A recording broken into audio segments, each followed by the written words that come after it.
Hi,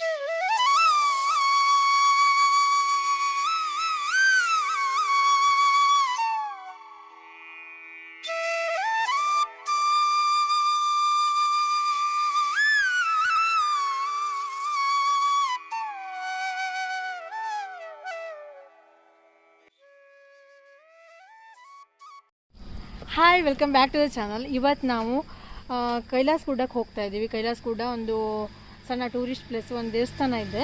ನಾನು ವಿಡಿಯೋದಲ್ಲಿ ನೋಡಿದಷ್ಟೇ, first time ಹೋಗ್ತಾ ಇರೋದು. ಆ್ಯಕ್ಚುಲಿ ಸಹಸ್ರಲಿಂಗಕ್ಕೆ ಹೊರಟಿದ್ದಿದ್ವಿ. ಟೈಮ್ ಬಂದುಬಿಟ್ಟು ಎಷ್ಟು 5 ಗಂಟೆ ಹತ್ತ ಹಾಂ, ಮಧ್ಯಾಹ್ನ ಮೇಲೆ 5 ಗಂಟೆ ಆಗಿದೆ. ಯುಕ್ತ ಬೇರೆ ಮಲ್ಕೊಂಡ್ಬಿಟ್ಟಿದ್ರು. ಬೈಕ್ ತೊಗೊಂಡು ಹೊರಟಿದ್ದೀವಿ. ನೋಡೋಣ ಕೈಲಾಸ ಗುಡ್ಡ ಹೇಗಿದೆ ಅಂತ ನೋಡ್ಕೊಂಡು ಬರೋಣ. ನಾನು ಕೂಡ ಯೂಟ್ಯೂಬ್ ವಿಡಿಯೋದಲ್ಲಿ ನೋಡಿದ್ದಷ್ಟೇ. ಅಲ್ಲೊಂದು ಸಣ್ಣ ದೇವಸ್ಥಾನ ಇದೆ, ಹೋಗಿ ನೋಡಿಕೊಂಡು ಬರೋಣ. ಓಕೆನಾ ದೀಪ?